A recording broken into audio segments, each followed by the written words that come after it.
प्रारंभ करते हैं।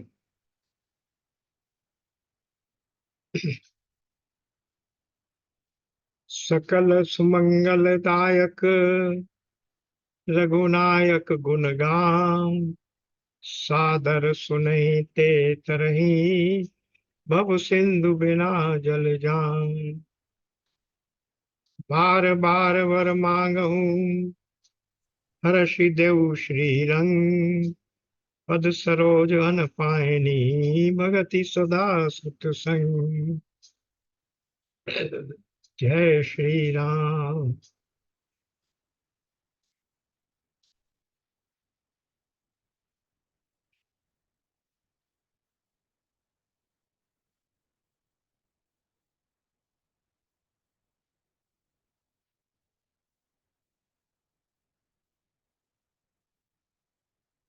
Welcome doctor Agarwal, doctor Seema Agarwal after long time.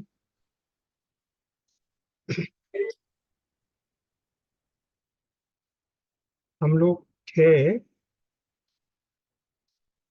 Page 876 Uttarkand.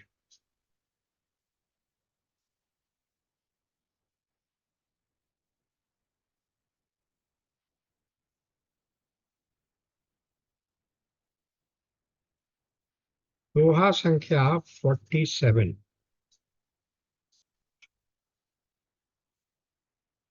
प्रकरण क्या चल रहा था कि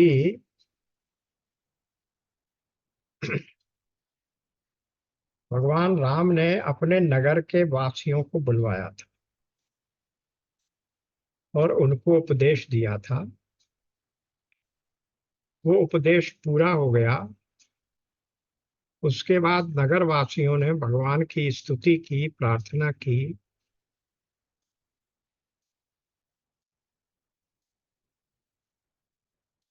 और उसके बाद वे सब अपने आप को कृतकृत्य मानकर, कृतकृत्य का अर्थ होता है कि जो कुछ पाने योग्य है वो सब हमने पा लिया। जो कुछ करने योग्य है वो सब हमने कर लिया। तो वो सब अपने आप को कृतार्थ समझकर कि जो कुछ हमने किया उसका फल हमें पूर्णतः प्राप्त हो गया। कृतकृत्य का अर्थ है जो करने योग्य था वो हमने कर लिया, और कृतार्थ का अर्थ है जो कुछ फल हमें प्राप्त होना था। कृत का अर्थ है कर्म। तो कर्म का जो अर्थ यानी कर्म का जो फल प्राप्त होना था वो हमें मिल गया।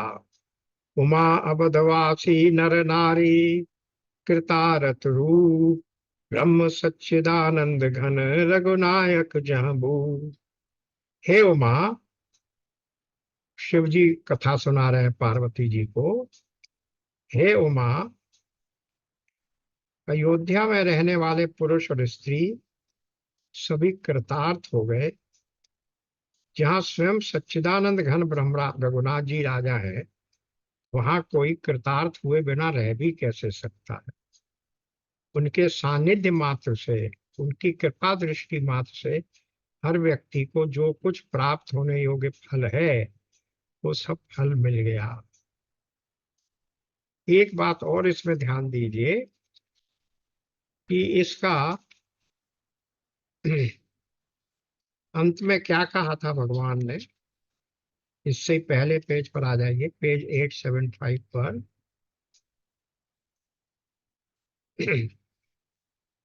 गुण बता रहे हैं क्या क्या करते रहो। फिर दोहा 46 में क्या कहा था।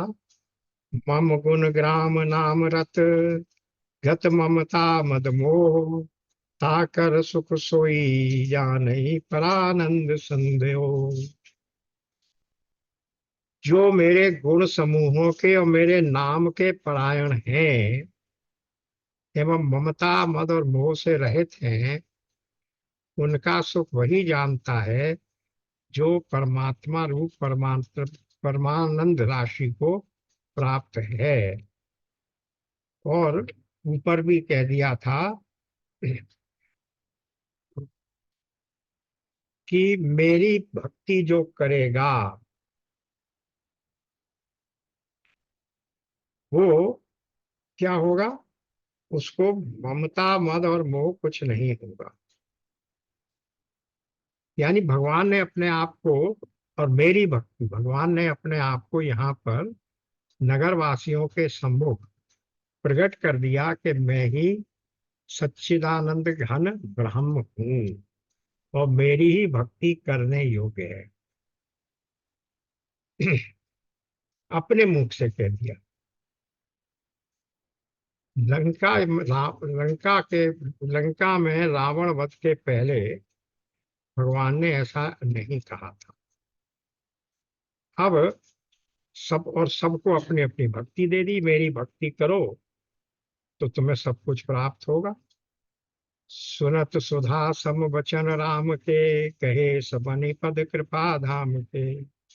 जननी जनक गुरु बंधु हमारे, कृपा निधान प्राण ते प्यारे।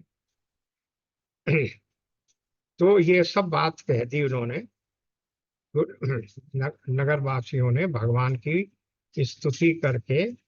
और वो सब निज निज गृह गए आय सुपाई, बरनत प्रभुवत कही सुहाई।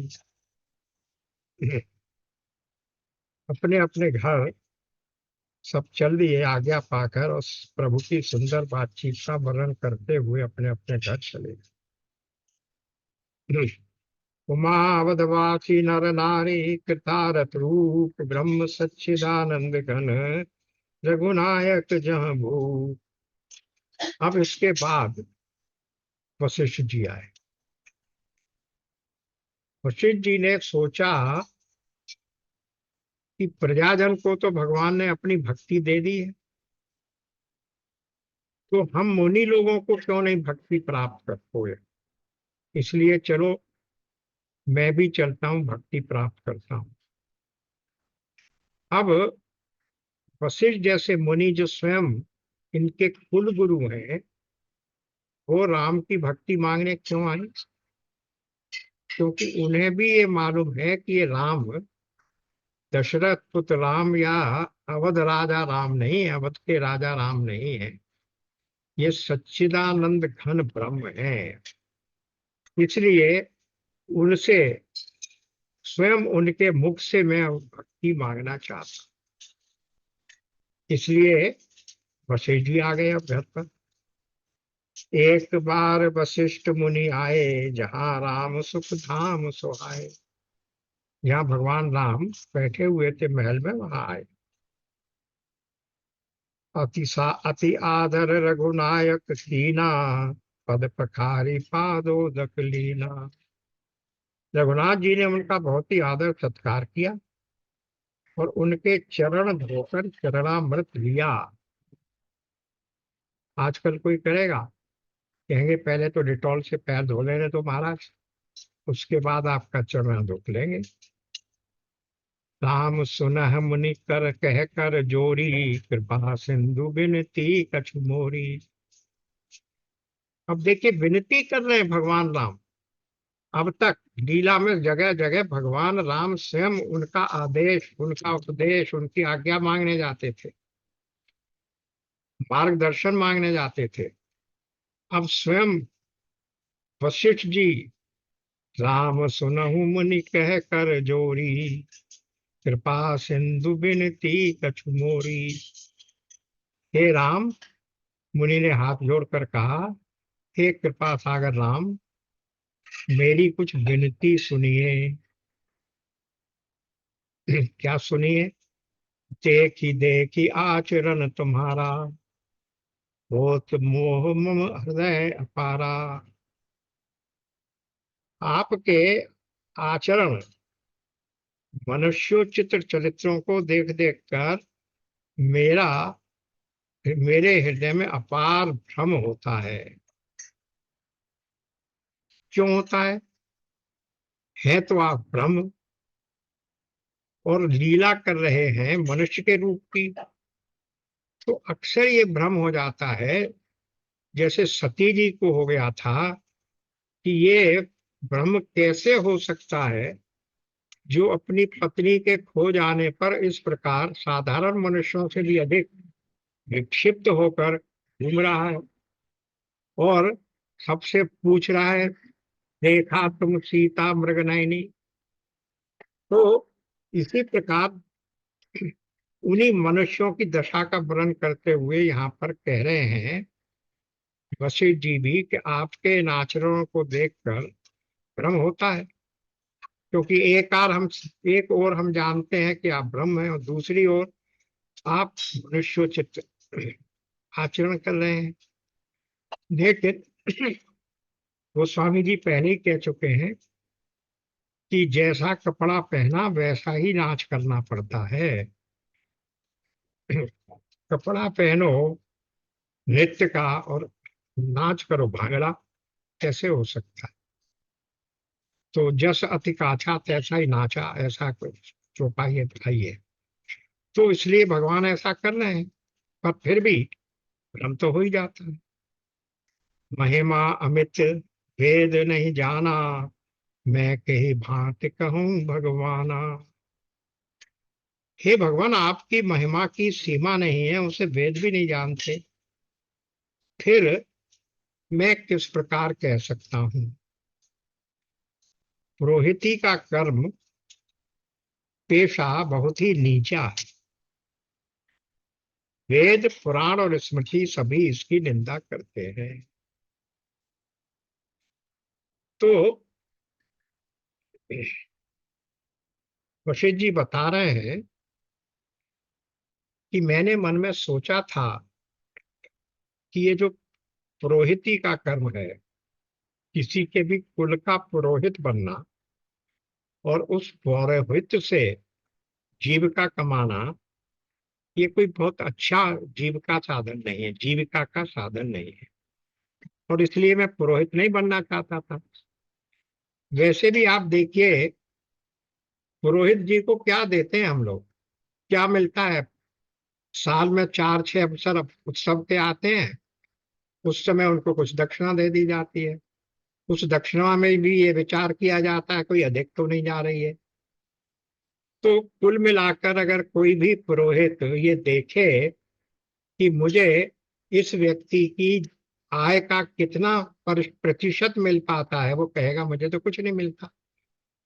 पर उसके बाद भी मेरा दायित्व क्या है, हर स्थल पर उसे बताऊं कि तुझे क्या करना है, क्या नहीं करना है, तू अब ये कर और अब ये मत कर।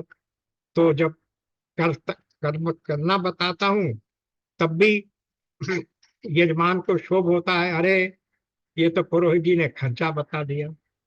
और जब मत करना बताऊं तो कहते हैं तो हमें डांटते ही रहते हैं, कुछ करने ही नहीं देते। तो दोनों ही प्रकार से पुरोहिती का कर्म वशिष्ठ जी ने सोचा अच्छा नहीं है, इसलिए मैं नहीं करना चाहूंगा। तो उपपुरोहित कर्म अति मंदा, वेद पुराण स्मृति कर नंदा, जब न लऊं मैं तब विधि मोही, कहा लाभ आगे सुत तो। तो मैंने विचार किया था कि मैं पुरोहित नहीं बनूं। जब मैंने ऐसी बात कही तो वशिष्ठ जी कौन है? ब्रह्मा जी के मानस पुत्रों में से एक है। तो क्या कहा? कहा लाभ आगे सुत तो ही। हे पुत्र, तू ऐसा मत सोच, आगे तुझे बहुत बड़ा लाभ मिलने वाला है। क्या लाभ मिलने वाला है? परमात्मा ब्रह्म नर रूपा, मोहि रघुकुल भूषण भूपा। स्वयं ब्रह्म परमात्मा मनुष्य रूप धारण करके रघुकुल के भूषण यानी राजा बनेंगे।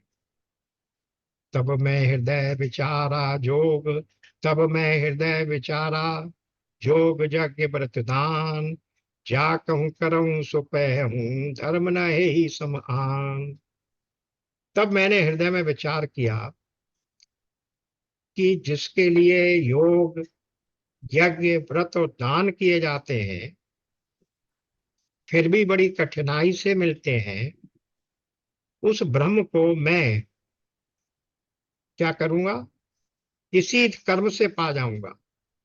पेहूं धर्म न यही समान, इस पुरोहिती के कर्म से ही मैं भगवान को साक्षात पा जाऊंगा। इससे बड़ा धर्म और क्या हो सकता है। इसलिए तब तो इसके समान कोई दूसरा धर्म नहीं है। किसके समान? पुरोहिती के कर्म के समान। जप तप नियम जोग निज धर्मा, श्रुति संभव नाना शुभ कर्मा। जप तप नियम योग अपने अपने वर्णाश्रम के धर्म, श्रुतियों से उत्पन्न वेद विहित बहुत से शुभ कर्म, ज्ञान दया दम तीरथ मंजन, जहाँ लगी धर्म कहत श्रुति सज्जन। ज्ञान दया धर्म इंद्रिय निग्रह तीर्थ स्नान आदि जहां तक वेद और संत जनों ने धर्म कहे हैं, उनके करने का आगम निगम पुराण अनेका, पढ़े सुने कर फल प्रभु एका। तब पद पंकज प्रीति निरंतर, सब साधन कर यह फल सुंदर। तो अनेक वेद पुराण और तंत्र के पढ़ने और सुनने का अंतिम श्रेष्ठ फल क्या है? एक ही है। और सब साधनों का, ऊपर कह चुके हैं, यज्ञ जोग तप, उन सब साधनों का भी यही एक सुंदर फल है। सब साधन कर ये फल सुंदर, क्या? तब पद पंकज प्रीति निरंतर। आपके चरण कमलों में निरंतर, कभी भंग न होने वाली, कभी न टूटने वाली निरंतर प्रीति बनी रहे। अनन्य प्रीति,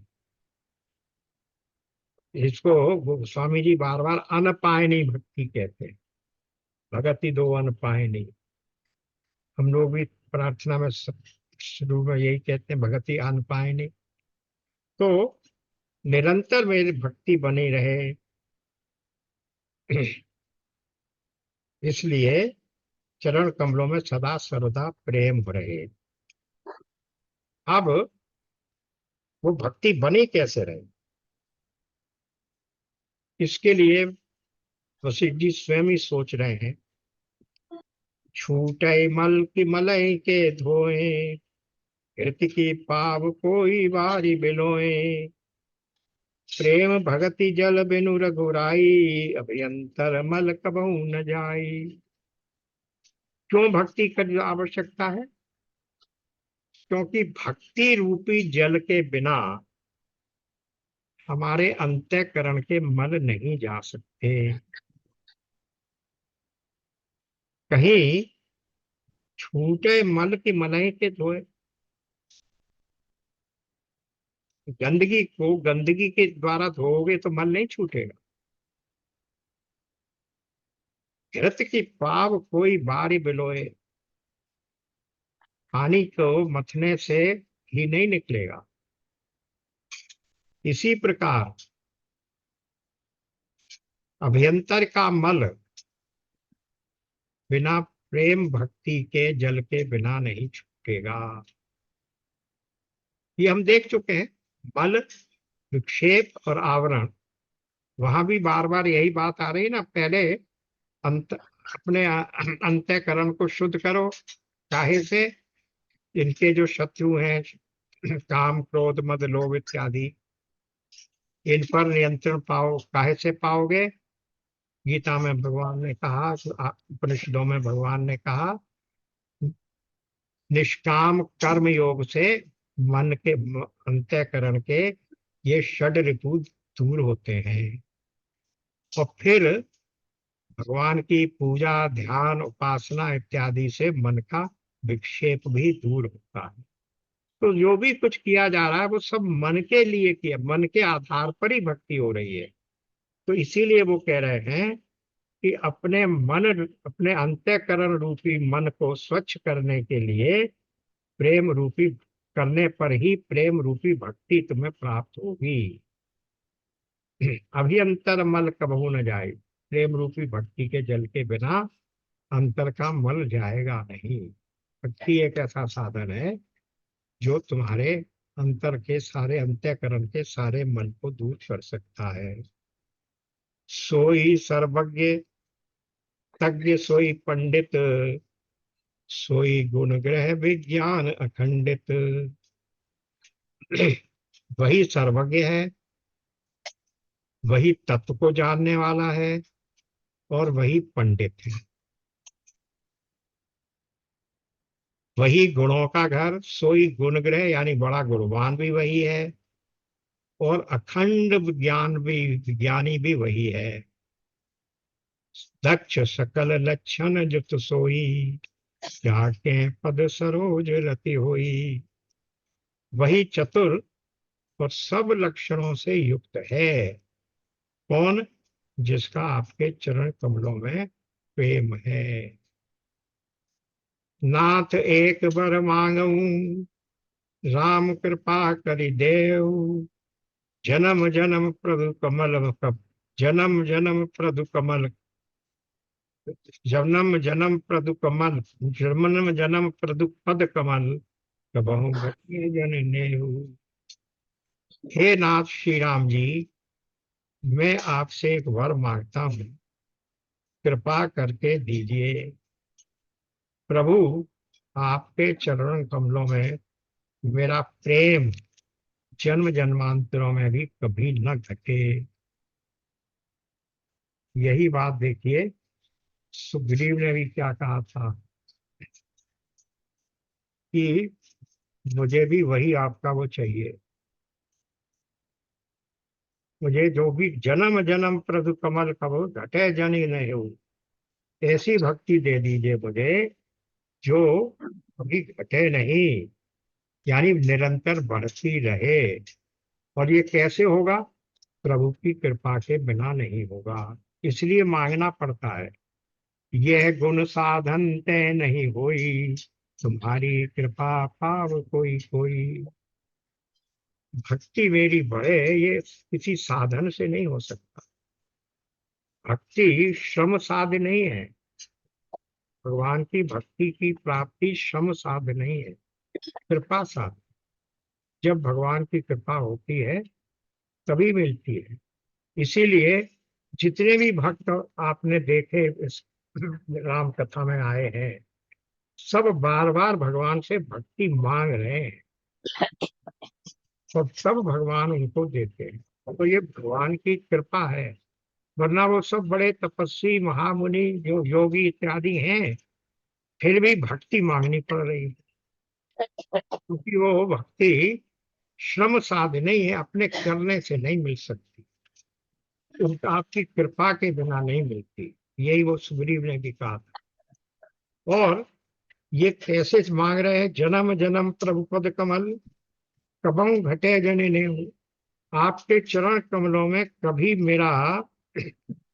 मेरी भक्ति घटे नहीं, यानी निरंतर बढ़ती रहे। भक्ति के लिए नारद भक्ति सूत्र में भी यही आया है। भक्ति की विशेषता क्या है? क्षण क्षण वर्धमानम, हर क्षण बढ़ती रहे, उसमें कोई पूर्णिमा नहीं आती, कहीं किसी स्थान पर विराम नहीं होता। ये भक्ति की विशेषता है। जितना जितना आप भक्ति करेंगे उतनी उतनी भक्ति और बढ़ती है। तो यही वो मांग रहे हैं। और भरत जी ने क्या मांगा था? वहां उन्होंने भी यही मांगे था। धर्म न अर्थ न काम रुचि, न मांगू वरदान, न मांगू निर्वाण। जन्म जन्म रति राम पद, यह एक न आन, यह वरदान न आन। जन्म जन्म रति राम पद, यह वरदान न आन। एक ही वरदान है, वरदान न आन, और दूसरा वरदान नहीं। क्या वरदान? जन्म जन्म रति राम पद। किसी भी जन्म में भेज दो मुझे, पर आपके चरणों में, राम के चरणों में भक्ति बनी रहे। ये भरत जी मांग रहे हैं तीर्थराज प्रयाग से। जहां भी जो भी साधन भक्ति देने का है, सब भक्तों ने उस साधन से मांगा क्या है? भगवान की भक्ति। वशिष्ठ जैसा मुनि भी भगवान की भक्ति मांग रहे हैं। अस कहे मुनि वशिष्ठ गृह आए, कृपा सिंधु के मन अति भाए। ऐसा कह के जन्म जन्म प्रदु कमल पद कमल कबहू घटे जन नाय, ये तो उन्होंने प्रार्थना की थी। अब प्रार्थना का उत्तर भगवान ने दिया नहीं, यहाँ तो गोस्वामी जी ने कहीं नहीं लिखा। एवं मस्तु तो नहीं कहा कि ऐसा ही हो। फिर ये दोनों प्रसन्न होकर ये क्यों चले गए? अस कहे मुनि वशिष्ठ गृह आए, वशिष्ठ जी फिर अपने घर आ गए। तो यहाँ पर व्याख्याकारों ने ये कहा कि वशिष्ठ जी क्योंकि उनके गुरु हैं, और उनके गुरु नहीं, उनके पूरे परिवार के पूर्वजों के भी गुरु हैं, विद्वान व्यक्ति हैं, ब्रह्म ऋषि हैं, उनको क्योंकि वही बात आ गई, लौकिक जीवन की मर्यादा भी रखनी थी, इसलिए भगवान ये नहीं कह सकते थे कि जाओ मैंने तुम्हारी मर्जी पूरी की, तुम्हें ये वरदान दिया। इसलिए ये वरदान किस रूप में दिया? मौनम सम्मति लक्षणम, मौन रूप से भगवान ने अपनी सहमति दे दी, और वशिष्ठ जी समझ गए और प्रसन्न होकर घर चले। तो बहुत से कर्म ऐसे होते हैं जिसमें उसे बोलने की आवश्यकता नहीं है, केवल मौन से भी समझ लिया जाता है, इशारे से समझ लिया जाता है, संकेत से समझ लिया जाता है। तो भगवान की मौन स्वीकृति पाकर वशिष्ठ जी चले गए, और भगवान को बहुत अच्छा लगा कि स्वयं गुरु वशिष्ठ मेरे पास आए। हनुमान भरतादिक भ्राता, संग लिए सेवक सुखदाता। उन्हीं तदनंतर सेवकों को सुख देने वाले श्री राम जी ने हनुमान जी तथा भरत जी आदि भाइयों को साथ लिया। उन्हीं कृपालपुर बाहिर गए, गज रथ तुरग मगावत भय, देख कृपा करी सकल सराहे, ये उचित जिन जिन ते चाहे। ये श्लोक और ये चौपाई बहुत गंभीर है, इसमें बहुत कुछ छिपा है, और विद्वानों ने बड़ी अच्छी बात कही। क्या कहा है कि रामचरितमानस में वो स्वामी जी ने कहीं भी राम जी के स्वधाम गमन का वर्णन नहीं किया।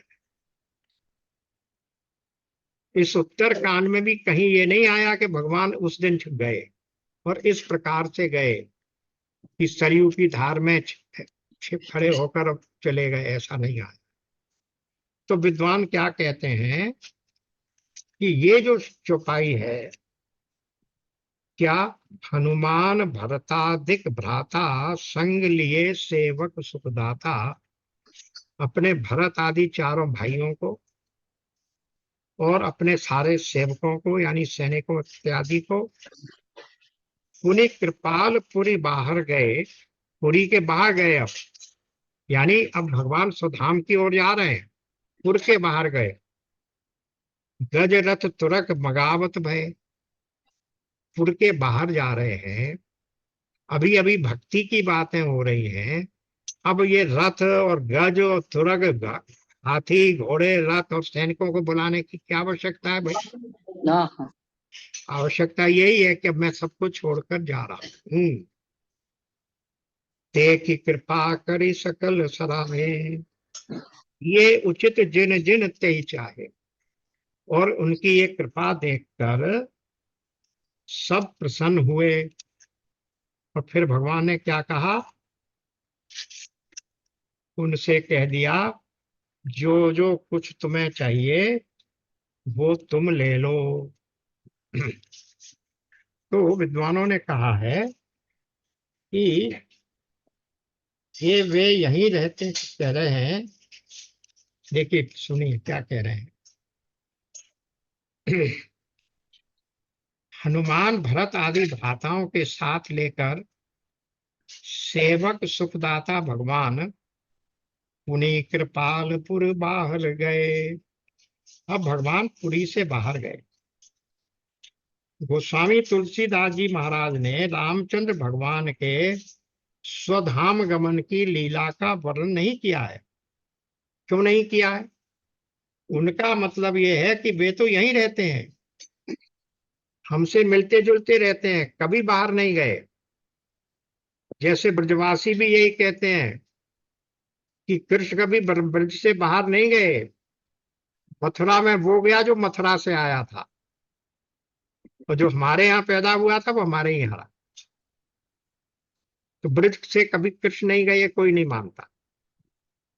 जनकपुरी वाले कभी ये नहीं मानते कि भगवान विदा करके सीता जी को लेकर जनकपुरी से बाहर चले गए। वो कहते हैं ऐसा है, वो हमारे ही यहाँ है भगवान। तो इसी प्रकार अयोध्यावासी भी ये नहीं मानते, या हम लोग भी नहीं मानते कि भगवान कहीं चले गए। और सही बात है। हरि व्यापक सर्वत्र समाना, प्रेम ते प्राप्त होए मैं जाना, प्रेम ते प्रकट होए मैं जाना। तो सर्वत्र व्याप्त थे, चले कहाँ गए?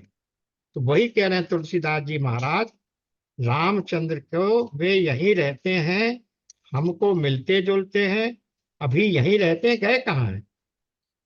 तो फिर ये जो आपने लिख दिया महाराज जी कि पुर से बाहर गए, उसका मतलब क्या है? इस वो संकेत से भगवान के स्वधाम पधारने का ही प्रसंग बता रहे हैं।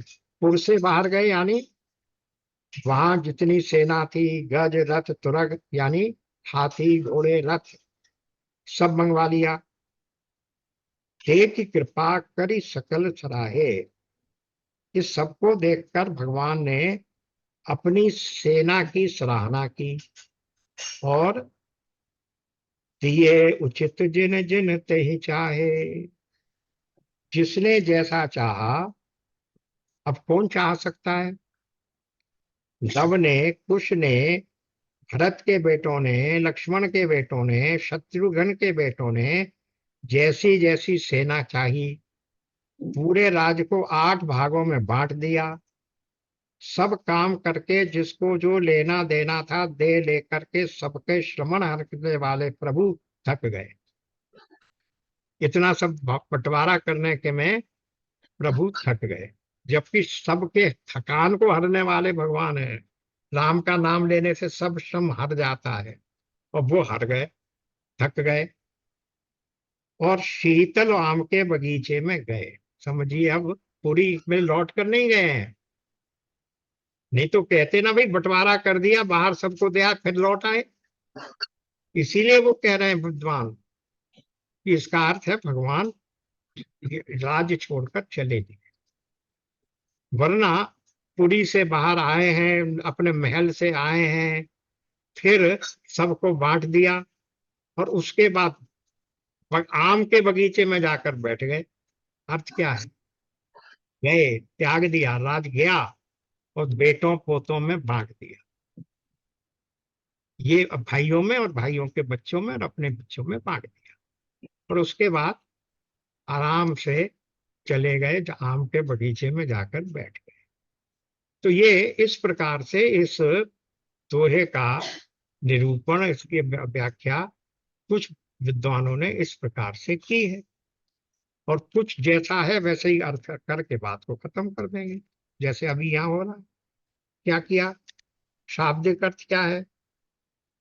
नगर के बाहर गए, उन्होंने हाथी रथ घोड़े मंगवाए, उन्हें देखकर कृपा करके प्रभु ने सबकी सराहना की, और जिस जिसने चाहा उसको उचित जानकर दे दिया।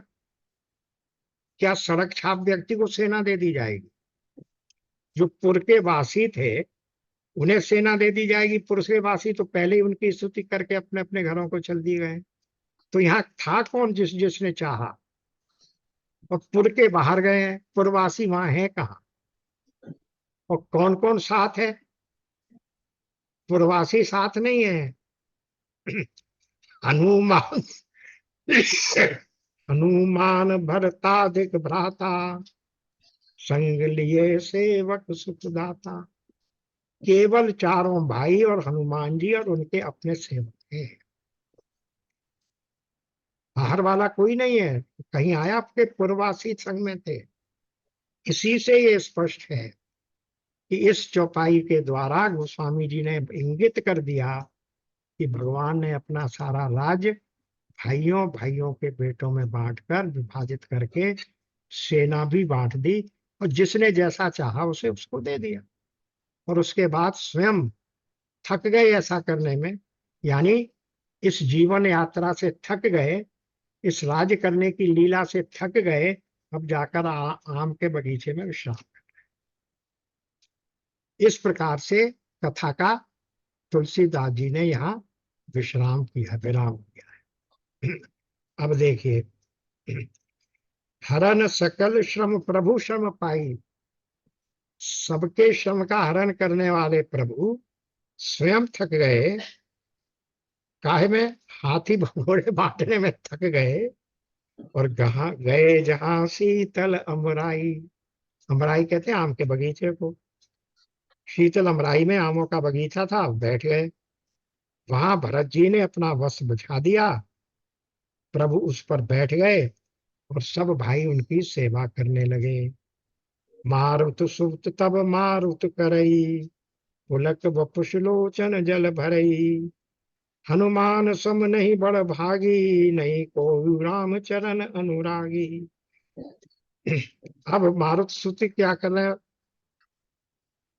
भरत जी ने तो उनको बिठा दिया वहां। अब यहाँ देखिए, कोई भी राजसी वस्त्र, राजसी परिधान की बात ही नहीं आ रही है। अरे राम जी अगर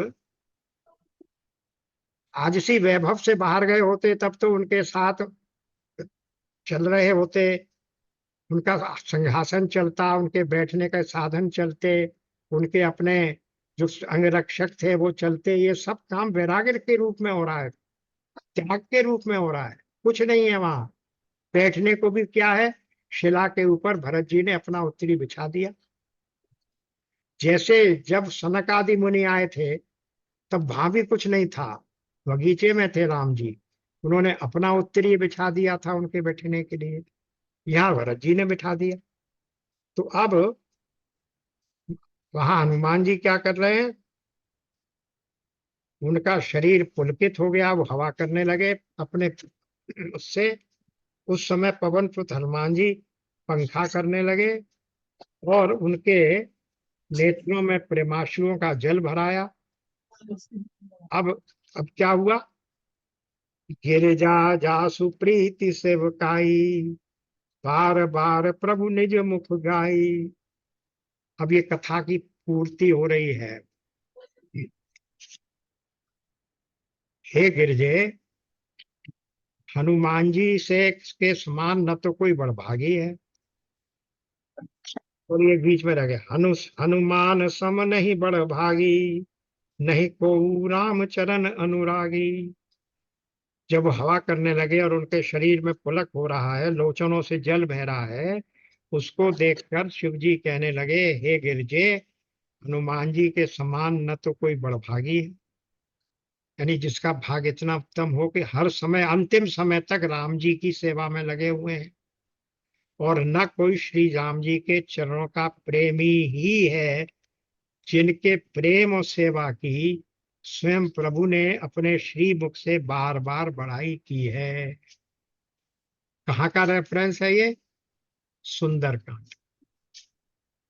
जब सुंदरकांड में हनुमान जी सीता की खोज करके आए हैं, तब भगवान ने स्वयं ये कहा है कि मैं तो ऋणी हो गया और तू दाता है, मुझसे पत्र लिखवा ले, और तेरे ऋण का चुकाना, तेरे ऋण का उपकार का प्रतिदान देना मेरे लिए संभव नहीं है।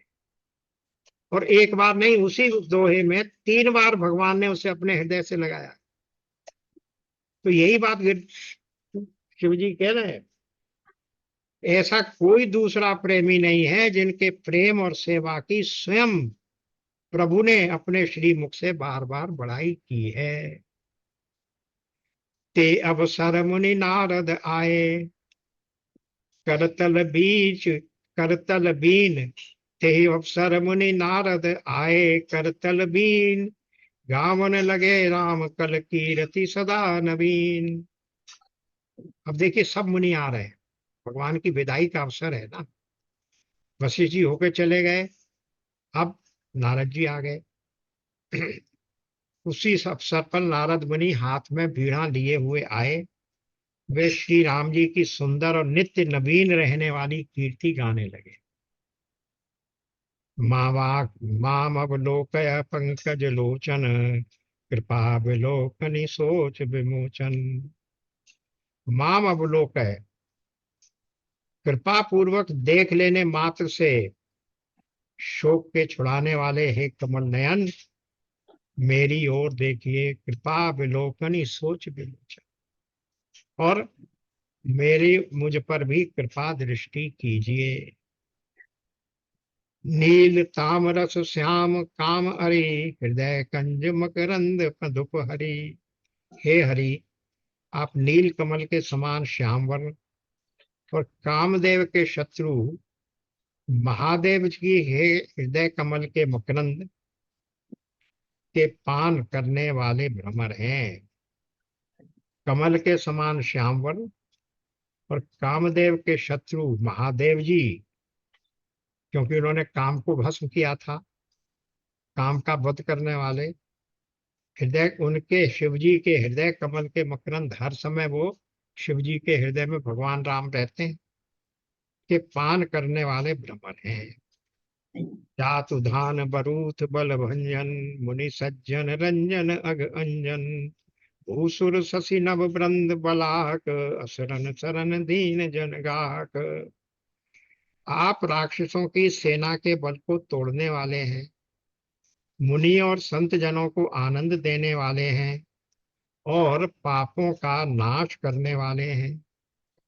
भूसुर शशि नभ ब्रंद बलाहक, असरन सरन दीन जनगाहक।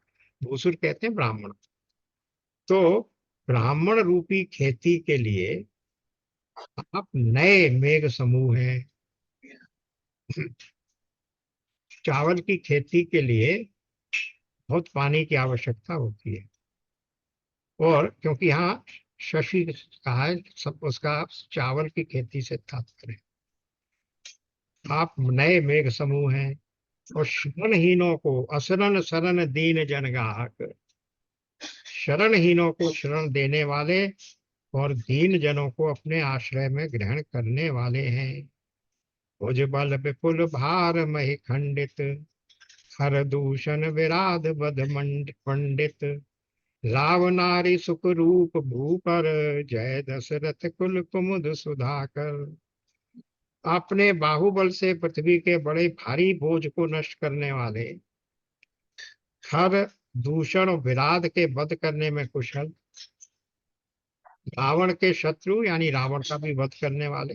रावणारी आरी आरी शब्द का अर्थ होता है शत्रु और या उसका वध करने वाले। रावण के शत्रु, आनंद स्वरूप, सुख रूप, राजाओं में श्रेष्ठ, और जय दशरथ कुल कुमुद सुधाकर। दशरथ के कुल रूपी कुमुदनी के चंद्रमा श्री राम जी, आपकी जय हो। सुजस पुराण विदित निगमागम, गावत सुर मुनि संत समागम। कारुणिक बैलीक मय पद खंडन, सब विधि कुशल कौशला मंडन। आपका सुंदर यश पुराणों में, वेदों में, तंत्र आदि शास्त्रों में प्रकट है। देवता, मुनि और संतों के समुदाय उसे गाते हैं। गावत सुर मुनि संत समागम। कारुणिक वैलीक मद खंडन, आप करुणा करने वाले हैं, कारुणिक। और झूठे मद का नाश करने वाले। किसका सबसे बड़ा मद था? रावण। उससे बड़ा मद किसी को नहीं था। तो झूठे मद का नाश करने वाले, सब विधि कुशल कौशला मंडन, सब प्रकार से कुशल निपुण श्री अयोध्या जी के भूषण हैं। कलिमल मथन नाम ममताहन, तुलसीदास प्रभु पाहि प्रणत जन। आपका नाम कलयुग के पापों को मत डालने वाला और ममता को मारने वाला है। कलिमलि मथन नाम मत ममताहन, कलयुग के पापों को मथन कर देता है, मत डालने वाला यानी नाश करने वाला, और ममता को मारने वाला है। हे तुलसीदास के प्रभु, शरणागत की रक्षा कीजिए।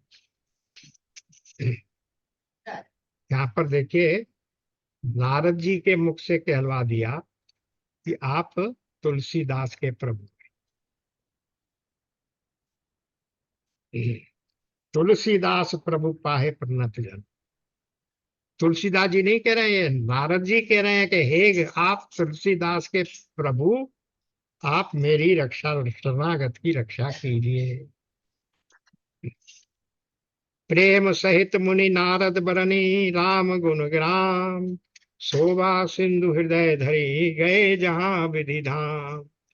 श्री रामचंद्र जी के गुणों समूहों का प्रेम पूर्ण वर्णन करके मुनि नारद जी शोभा के समुद्र प्रभु को हृदय में धरकर जहां ब्रह्मलोक है वहां चले गए।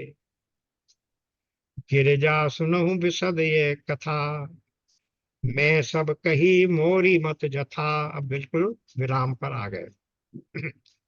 उपसंहार हो रहा है कथा का। रामचरित सम कोटि अपारा, रामचरित सत कोटि अपारा, श्रुति शारदा न बरने वाला।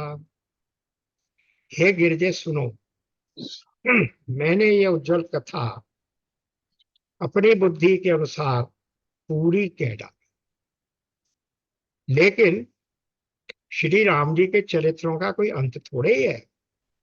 रामचरित सतकोटि अपारा, रामचंद्र जी के चरित्र कैसे हैं? शतकोटि, करोड़ों, सैकड़ों करोड़, और फिर उसके बाद भी अपार, जिनकी गिनती नहीं हो सकती। बालकांड में कह सकते हैं, कह चुके हैं, रामचरित शतकोटि अपारा। वह राम जी रामायण जो है वो शतकोटि अपार है।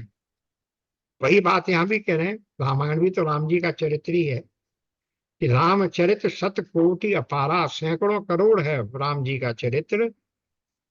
श्रुति शारदा न बरने पारा, लेकिन श्रुति यानी उपनिषद और शारदा सरस्वती के द्वारा भी उनका वर्णन नहीं किया जा सकता। राम अनंत अनंत गुणानी, जन्म कर्म अनंत नामानी, जल सी कर मह रज गनि जाही, जगपति चरित न बरन सिराही। भगवान श्री राम अनंत हैं, उनके गुण अनंत हैं, जन्म कर्म और नाम भी अनंत है। जल की बूंदें और पृथ्वी के रजकण चाहे गिने जा सकते हों, पर श्री रघुनाथ जी के चरित्र वर्णन करने से नहीं चुकते। विमल कथा हरिपद दायनी, भगति होए सुनी अन पायनी। उमा कहूँ सब कथा सुहाई, जो सुंडी खगपति सुनाई। बिल्कुल पूर्ण कर दिया। ये पवित्र कथा, विमल कथा हरिपद दायनी, भगवान के परम पद को देने वाली है। भगति होए सुनी अनपायनी, अब यहाँ आ गया अनपानी शब्द। इसके सुनने से अविचल भक्ति प्राप्त होती है। उमा कहूँ सब कथा सुहाई, जो भुसुंडी खगपति है सुनाई। मैंने वो सब सुंदर कथा कही जो काग भुसुंडी जी ने गरुण जी को सुनाई थी। अब इतना कह के आगे की कथा का बीज डाल दिया। अब गरुण और काग भुसुंडी का संवाद सुनाओ। खुद कह दिया भगवान ने, तो कहेंगी पार्वती जी भाई ये कहां कहां से आ गया काकभूषुंडी और गरुण जी, तो इनकी कथा सुनाई। तो अब काकभूषुंडी और हाथ ढक लूं, हाथ बहुत ठंडे हुए हैं। चलेगा संवाद। कछुक राम गुण कहे हूँ बखानी, अब का कहूँ सो कहूँ भवानी। सुनि सुख कथा उमा हर्षानी, बोली अति विनीत मृदुवानी। मैंने श्री राम जी के कुछ थोड़े से गुण बखान कर कहे हैं, हे भवानी सो कहिए अब और क्या कहूं। क्योंकि ये बिल्कुल प्रारंभ में ही जब पार्वती जी ने वो प्रश्न शुरू किया था कि उन्होंने क्या क्या किया, उनके मन में ऐसे क्यों भ्रम हो गया इत्यादि, जब उनसे कहा था ना, तब यही प्रश्न था कि उनकी कथा सुनाई। अब तो मेरे मन में सती जी की तरह भ्रम नहीं है उनके ब्रह्म होने का, परंतु मैं उनके गुणों को सुनना चाहती, उनकी कथा सुनना चाहती। इसलिए शिव जी ने वो पूरी कथा, राम कथा सुनाई है। तभी कह दिया ना, जैसा आपने चाहा था वो मैंने सुना दिया, अब कहो कुछ और क्या चाहती हो। धन्य धन्य मैं धन्य पुरारी, सुने हूँ राम गुण भव भयहारी। हे त्रिपुरारी मैं धन्य हूँ धन्य हूँ धन्य हूँ, जो मैंने जन्म मृत्यु के भय को हरण करने वाले श्री राम जी के गुण चरित्र सुने। तुम्हारी कृपा कृपाए तन, अब कृत कृत्य नमो। जाने राम प्रताप प्रभु, चिदानंद संदो। हे कृपा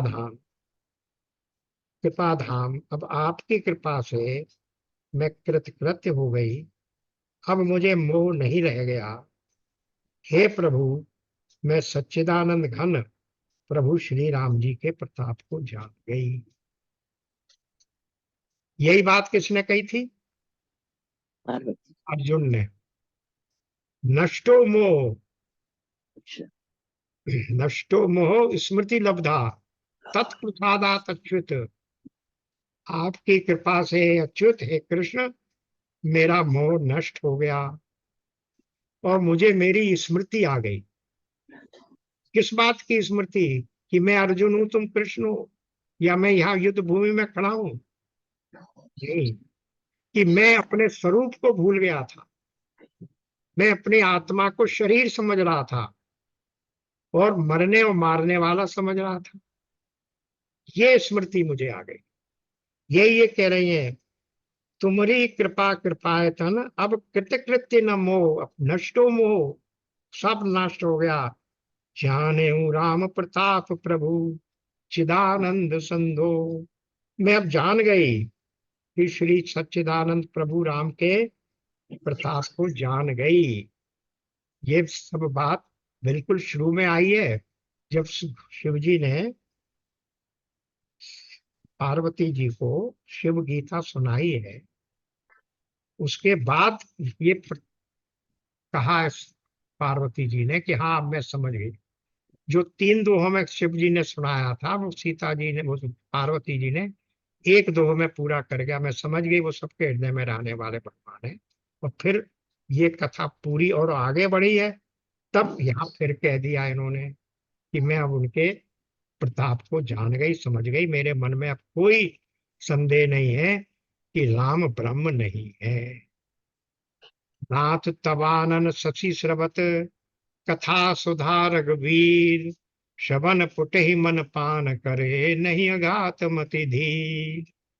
हे नाथ, आपका मुख रूपी चंद्रमा श्री रघुवीर की कथा रूपी अमृत बरसाता है। चंद्रमा से ही तो अमृत बरसता है। रात के चंद्रमा की किरणों को तो हम शीतल किरणों से अमृत बरसाने वाली कहते हैं। तो आपका मुख रूपी चंद्रमा श्री रघुवीर की कथा रूपी अमृत बरसाता है। हे मति धीर, श्रवण पुटनि मन पान करे। मेरा मन कर्म पुटों से, अपने कानों के द्वारा उसे पीकर तृप्त नहीं होता। श्रीमद् भागवत में भी यही आया कि भगवान बिल्कुल पहले मंगलाचरण के, मतलब मंगलाचरण के उसमें दूसरा श्लोक यही है कि भगवान की कथा मनुष्य के हृदय में कैसे प्रवेश करती है? कर्म पुटों से, कानों के द्वारों से। और वहां जब पहुंच जाती है, तब उस हृदय में रहने वाले, अंतःकरण में रहने वाले सब मल को नाश कर देती है। सब चारों वो छहों षड रिपुओं का नाश कर देती है। और कब तक रहती है? जब तक वो भगवान की भक्ति करना चाहता है। कथा के अंदर पहुंचते ही भगवान की भक्ति स्वतः ही हो जाती है, क्योंकि वहां उस कथा के द्वारा अंतःकरण को एकदम शुद्ध निर्मल कर दिया जाता है। वहां के मन को साफ कर दिया जाता है, भस्म कर दिया जाता है। तो इसलिए पर आपके कर्मपुटों से उसे पीकर फिर भी राम की कथा से मन तृप्त नहीं होता। एक दोहा और एक चौपाई और सुन के फिर विराम लेंगे। रामचरित जय सुनत अघाई, रस विशेष जाना तिन नाही। जीवन मुक्ति महामुनि जेऊ, हरि गुण सुनहि निरंतर तेऊ। क्यों कह रही है कि मैं मेरा मन तृप्त नहीं होता?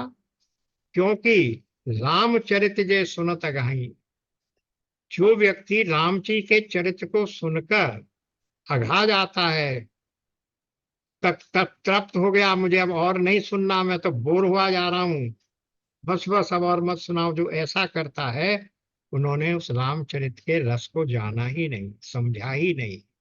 वे अरसिक हैं, भगवान के भक्त नहीं हैं। तो रस विशेष जाना तिन नाई, जीवन मुक्त महामुनि जेऊ, हरि गुण सुने निरंतर तेऊ।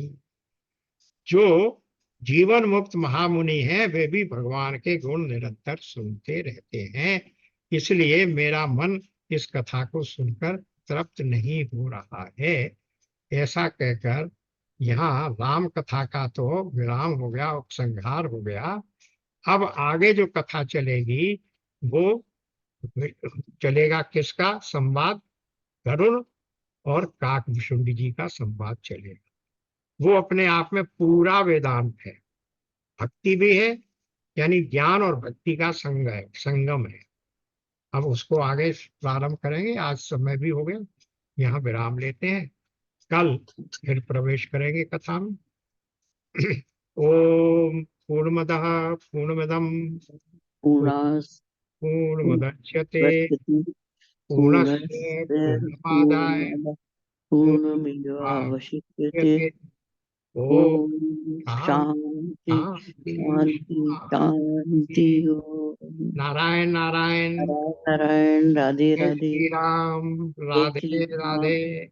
राधे नमस्कार। राधे। नारायण नारायण। सबको नमस्कार। सबको नमस्कार।